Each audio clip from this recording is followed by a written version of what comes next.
Hello and welcome to another video. Thank you so much for joining me today. You join me on another episode of Macro Bytes. So it's a series of videos that I'm putting together that will teach you the entire macro process from beginning to end, and you'll be able to get pictures like this. And if you enjoy outdoor photography, please do consider hitting that subscribe button. I do landscapes, seascapes, macros, insects, mushrooms, woodland photography, all sorts. If it's outdoors, I'll take a photo of it. I'm happy to have a go at it. So please do consider hitting that subscribe button if that's something you're into. So let's jump into that content. So the one thing us macro photographers like to bring with us at all times and use on a regular basis is our hands.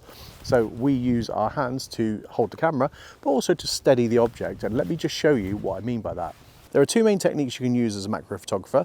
The first one's called the pinch. Now, if there's an insect just on this leaf, which there isn't, but if there was just on this leaf here, I could pinch the end of it, and then I could use my thumb to put on the end of the lens, and that will give me another point of contact for my lens, for my camera, so it will be a little bit more sturdy. Secondly, what that does is it keeps the distance between the insect and the end of my lens the same. So what I'm doing is I'm controlling where the distance is, and then what I do is I just move this with my hand and just move this in and out of focus until I get the right focal point, and then I can take my shot. So that will make it a lot easier to get your shot first time, like so. So you will get an in focus shot. Usually, once you get good at it, you'll get better at it. It will become easier and easier and easier. But that's one technique you can use. There's a second technique you can use, and I'll show you that now. The second technique is the lean. Now, it's similar to the pinch, where we use our thumb as a support for the end of the lens, but instead of pinching a leaf, we're actually leaning against something that we're taking an image of. So we're going to position ourselves on whatever it is we're taking a photo of. Then we're going to use our thumb just to bring the camera in and out of focus on the focus plane, depending on what the subject is.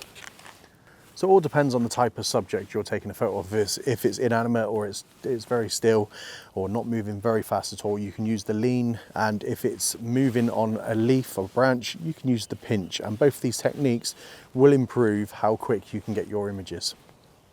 So use this in conjunction with the sway video. So the sway one is more for if you have something on, say, an end of a leaf and you don't want to reach up over and cast a shadow in it, or you might scare the insect off. That one's a little bit more of a, or maybe it's a spider web and you've got nothing to lean on, for example. So that will be what you'd use that for. And then this one is when you've got something that's not moving, or it's a little bit more docile because it's coming like late evening and they're just settling down, and you can actually approach things and move things around. So that's the main two techniques for focusing that I would use. So get practicing with those and see what images you can come up with. So that is the pinch and lean technique. Now, I am gonna say that's an exclusive to this channel. The pinch and lean technique has never been done anywhere else before. The name, I mean, not the technique. And also the sway, get using that sway as well in conjunction with the pinch and lean. And I also think the sway, you know, I don't know, sway is probably a bit pushing it for my exclusive, isn't it? But, you know, well, get using them anyway, and see whether you can reduce the amount of shots that you take when you're doing your macro photography.